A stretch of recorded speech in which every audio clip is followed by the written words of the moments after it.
Sequía, hambruna, epidemias, terremotos y otros desastres naturales sin precedentes en la historia se avecinan, además de una posible tercera guerra mundial nuclear. La catástrofe nacional más terrible en la historia de la Tierra se está perfilando para el mundo de habla inglesa. ¿Por qué? ¿Dios ha perdido el control de los asuntos de la Tierra? ¿No puede evitar lo que está a punto de suceder no solo al mundo de habla inglesa, sino a todos los pueblos? Consideremos estos hechos. A nosotros, el mundo de habla inglesa, se nos ha dado grandeza y poder nacionales, pero no hemos honrado al Dios que nos los dio, y lo estamos deshonrando en la creciente decadencia de nuestras vidas nacionales y personales. ¿Por qué una catástrofe inminente? Porque el Dios creador va a humillar al mundo de habla inglesa para enseñar lecciones que parece que no estamos dispuestos a aprender de ninguna otra manera, a menos que, es decir, nos arrepintamos de nuestros pecados nacionales. No es que Dios haya perdido el control, sino que Él está en control. Pero, ¿cómo se van a producir estos acontecimientos aterradores en una sociedad moderna, civilizada y altamente tecnológica? ¿Acaso los sistemas modernos de producción, almacenamiento y distribución de alimentos, las grandes presas para el control de inundaciones y la medicina, la ciencia y la industria modernas no son infalibles ante una catástrofe? ¿Ya hemos olvidado la tragedia de Union Carbide en la India? El mayor obstáculo para cualquier persona, ya sea un científico, un médico, un hombre de negocios o incluso un teólogo moderno que no toma la Biblia literalmente a la hora de entender las profecías bíblicas reveladas, es la incapacidad de captar la realidad absoluta y el poder total del Dios creador. ¿Cómo ha funcionado el poder de Dios a lo largo de la historia y cómo funcionará ese poder para provocar castigos nacionales hasta que aprendamos el camino hacia la felicidad y la paz? El Dios revelado en la Biblia tiene poder total y control total de las naciones y de los individuos. Él dice: «He aquí que las naciones son como la gota de un balde y son estimadas como el polvo de una balanza. He aquí que Él hace pedazos las islas como algo muy pequeño. Él está sentado sobre el círculo de la tierra, cuyos moradores son como langostas. Él extiende los cielos como una cortina, los despliega como una tienda para morar. Él reduce a nada a los príncipes y a los jueces de la tierra a vanidad». Isaías 40:15, 22 y 23. Aquí Dios dice que Él puede determinar el ascenso y la caída de príncipes y gobernantes. ¿Podemos creer eso? El libro de Daniel describe cómo Nabucodonosor se volvería loco y sería expulsado de su cargo para que conozcan los vivientes que el Altísimo tiene dominio sobre el reino de los hombres y que lo da a quien Él quiere y constituye sobre él al más bajo de los hombres. Daniel 4:17. Dios no solo gobierna sobre las naciones de los hombres, sino que a menudo establece a los más viles de ellos. En el Antiguo Testamento, el gran profeta Moisés describió cómo Dios orquesta y guía las migraciones y las ubicaciones geográficas de las naciones y los pueblos. Cuando el Altísimo repartió la herencia a las naciones, cuando hizo separar a los hijos de Adán, fijó los límites de los pueblos según el número de los hijos de Israel. Deuteronomio 32:8. En lenguaje sencillo, el creador de la humanidad interviene en su creación y orquesta el flujo y reflujo del poder nacional, determinando, cuando es necesario, quién estará a cargo de las naciones para cumplir su propósito. Él guía a las principales naciones a las áreas de la tierra donde Él las quiere y las bendice, o las maldice en el clima, la guerra y la prosperidad según cómo se sometan a su voluntad. Jesucristo dijo que Dios hace llover sobre justos e injustos. Mateo 5:45. Pero en ocasiones Dios detiene la lluvia para enseñar lecciones nacionales. En el Nuevo Testamento, Santiago describe cómo Elías oró fervientemente para que no lloviese, y no llovió sobre la tierra por 3 años y 6 meses. Y otra vez oró, y el cielo dio lluvia y la tierra produjo su fruto. Santiago 5:17-18. De modo que Dios tiene poder para enviar la lluvia o para cortarla. Lo mismo se aplica al viento y otros elementos del clima. Quebrantas las naves de Tarsis, símbolo de las grandes potencias comerciales marítimas, con viento solano. Salmo 48:7. Una descripción muy realista del control de Dios sobre el clima es esta. Los que descienden al mar en naves y hacen negocio en las muchas aguas, estos han visto las obras del Eterno y sus maravillas en lo profundo. Porque Él manda y levanta el viento tempestuoso, que levanta sus ondas. Hace que la tempestad se aquiete y se aquieten sus ondas. Salmo 107, 23 al 25 y 29. De hecho, uno de los puntos de inflexión más importantes de la historia para todos los pueblos de habla inglesa del mundo estuvo determinado por la intervención del gran Dios en el clima. El resultado fue un factor detrás de la libertad religiosa, la prosperidad y el poder sin paralelo de los que ahora disfrutamos.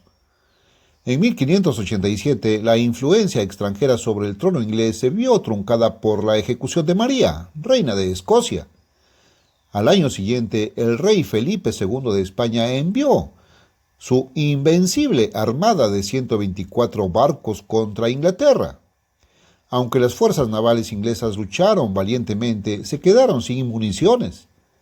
En ese momento se levantaron vientos huracanados sin precedentes que llevaron a muchos de los barcos españoles a su perdición. Los barcos destrozados que escaparon regresaron a España con dificultad, muchos de ellos tan dañados que no estaban en condiciones de seguir en servicio. En conmemoración de la derrota, la reina Isabel ordenó acuñar una medalla de plata con la inscripción «Dios sopló» y se dispersaron. Ella sabía quién se hizo cargo de esos vientos en esa hora crítica de la historia de nuestros pueblos. Una vez más, los estudiantes de historia inglesa siempre recordarán el nombre de Dunkerque, porque una vez más estaba en juego la existencia misma de las libertades que disfrutamos. Las fuerzas de Hitler habían invadido Francia y las Tierras Bajas. Habían aislado a 330.000 tropas británicas de primera, rodándolas en el puerto de Dunkerque. Se corrió la voz por toda Gran Bretaña. Winston Churchill necesita barcos. En aguas que normalmente eran muy agitadas y traicioneras, literalmente cientos de pequeños barcos, yates y botes fueron lanzados al agua con esperanza, pero el panorama parecía sombrío.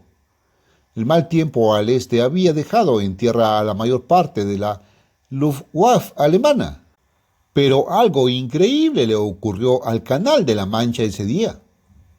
En lugar de estar agitado y picado, como siempre, peligroso para las pequeñas embarcaciones, se volvió casi tan tranquilo como una bañera. Hombres y mujeres que habían vivido toda su vida en sus orillas nunca lo habían visto tan tranquilo.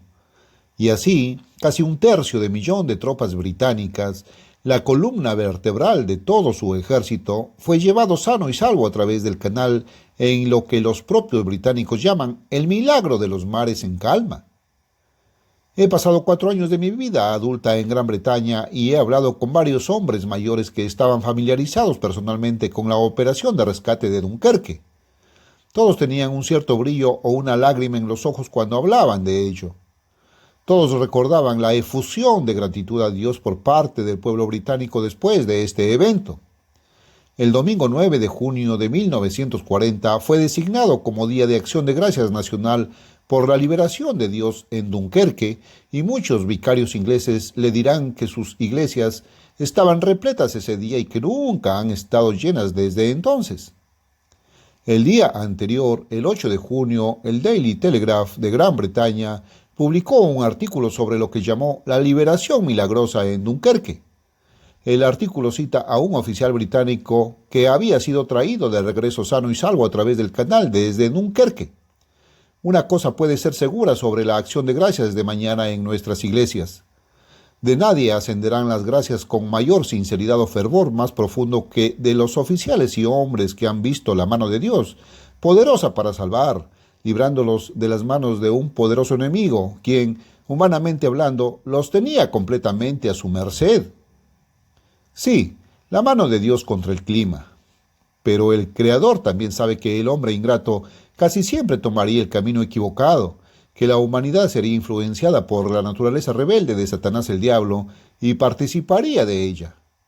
Y Dios entiende perfectamente cómo los humanos siempre tienden a hacer concesiones y a abandonar el camino correcto.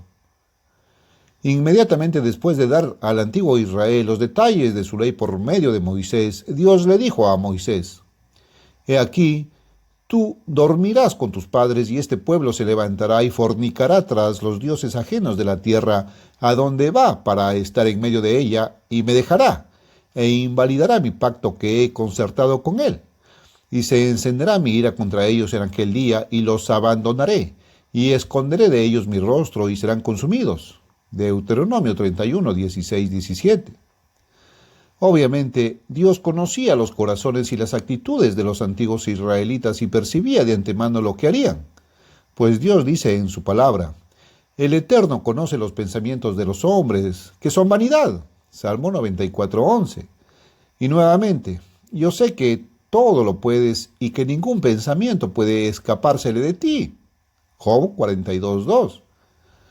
Dios advirtió perspicazmente a Israel que cuando las bendiciones y la prosperidad vinieran sobre ellos, estarían en grave peligro de seguir los caminos paganos de las naciones que los rodeaban. Deuteronomio 6, del 10 al 12.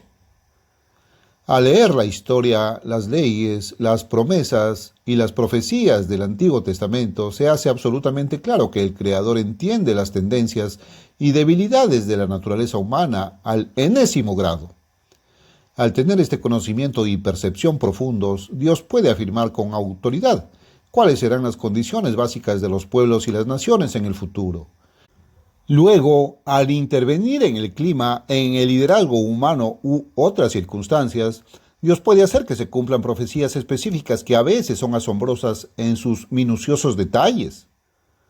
A veces el Creador obra por medio de seres espirituales que creó, ángeles justos e incluso ángeles caídos, para llevar a cabo su voluntad.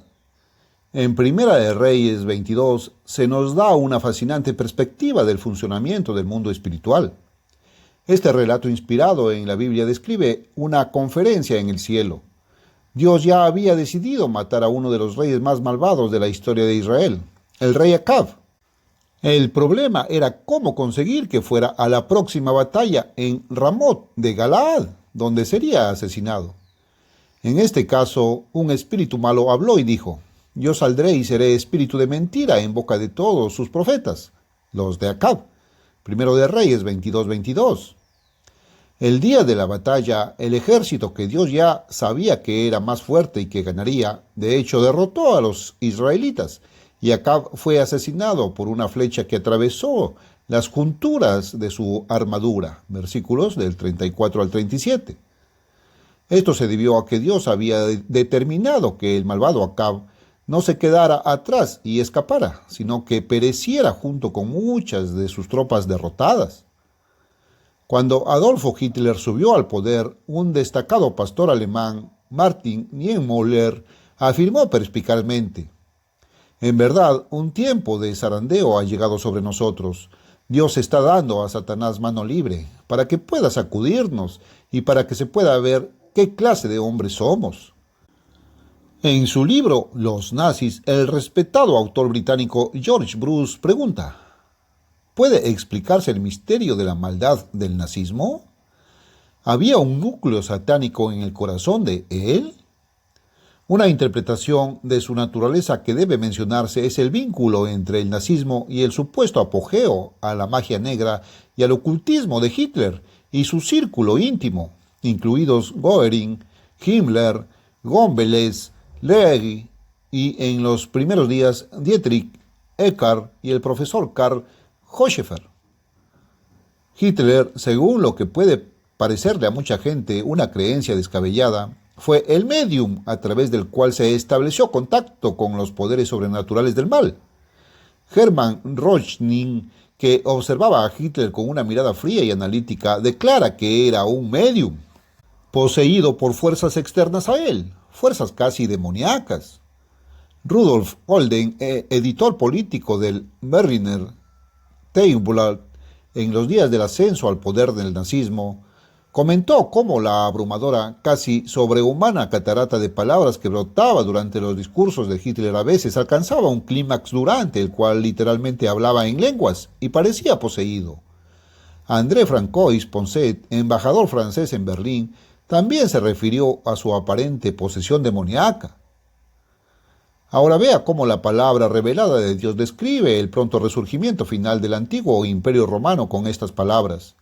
Ha caído la grande Babilonia y se ha convertido en habitación de demonios y guarida de todo espíritu inmundo y albergue de toda ave inmunda y aborrecible. Apocalipsis 18:2. En nuestra sociedad altamente tecnológica y materialista necesitamos ser mucho más conscientes del mundo espiritual muy real que nos rodea y debemos asegurarnos absolutamente de que nos guíe el verdadero espíritu, el Espíritu de Dios. Siendo nuestro Creador, Dios sabía que cuando fuéramos alimentados hasta saciarnos y aumentados con bienes materiales y prosperidad, los pueblos americano y británico caerían en el materialismo, la idolatría y el paganismo. Él, que guió la migración de las tribus perdidas de Israel a las regiones templadas de la tierra, Él que nos ensanchó, que nos dio las puertas de nuestros enemigos alrededor de la tierra, Él que nos libró una y otra vez en situaciones como la derrota de la Armada Española y el milagro de Dunkerque, este gran Dios ha profetizado que ya que lo hemos rechazado a Él y sus caminos, ahora extenderá su mano en amor para castigar a las naciones y humillar a todos los pueblos. Podríamos prevenir esto solo mediante un arrepentimiento nacional y un retorno individual a Dios en rendición a sus caminos, sus leyes justas, su gobierno sobre nuestras vidas. ¿Lo haremos?